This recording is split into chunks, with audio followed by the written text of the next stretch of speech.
অ্যাটোভা 10 statin নামক ওষুধের একটি গ্রুপের অন্তর্গত। এটি কোলেস্টেরল কমাতে এবং হৃদরোগের ঝুঁকি কমাতে ব্যবহৃত হয়।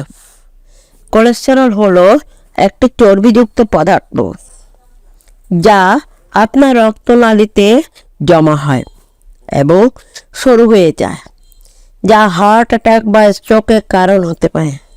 অ্যাটোভা 10 একটি ব্যাপকভাবে নির্ধারিত ঔষধ এবং ডাক্তারের পরামর্শ অনুযায়ী নেওয়া হলে দীর্ঘমেয়াদী ব্যবহারের জন্য নিরাপদ বলে বিবেচিত হয়। এটি খাবারের সাথে বা খালি পেটে নেওয়া যেতে পারে।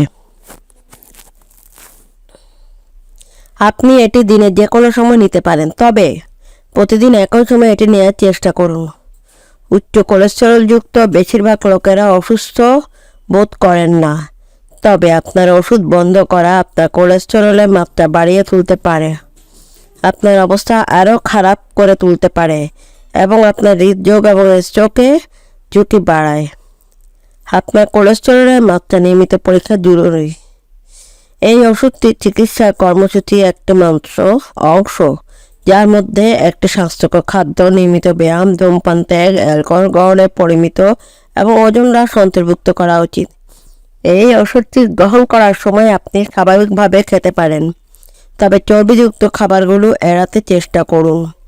এই ওষুধ সাধারণত পার্শ্ব প্রতিক্রিয়াগুলোর মধ্যে রয়েছে মাথা ব্যথা, কোষ্ঠকাঠিন্য, পেশি ব্যথা, বমি ভাব, বদহজম, ডায়রিয়া এবং নাসোফ্যারিঞ্জাইটিস। এগুলো সাধারণত হালকা হয় এবং অল্প সময়ের পরে অদৃশ্য হয়ে যায়।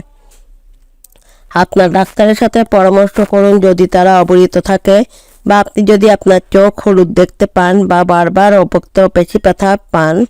এই ওষুধটি লিভারের রোগের মতো কিছু পরিস্থিতিতে ব্যবহার করা উচিত নয়। এছাড়া গর্ভবতী মহিলা এবং বুকের দুধ খাওয়ানো মায়েদের এই ওষুধ খাওয়া উচিত নয়, কারণ এটি বিকাশমান শিশুর ক্ষতি করতে পারে। ডায়াবেটিস রোগীদের এই ওষুধে খাওয়ার সময় তাদের রক্তে শর্করার মাত্রা নিরীক্ষণ করা উচিত, কারণ এটি রক্তে শর্করার মাত্রা বাড়াতে পারে। আপনার ডাক্তার চিকিৎসা শুরু করার আগে আপনার লিভারের কার্যকারিতা পরীক্ষা করতে পারেন এবং নিয়মিত এটি পর্যবেক্ষণ করতে পারেন।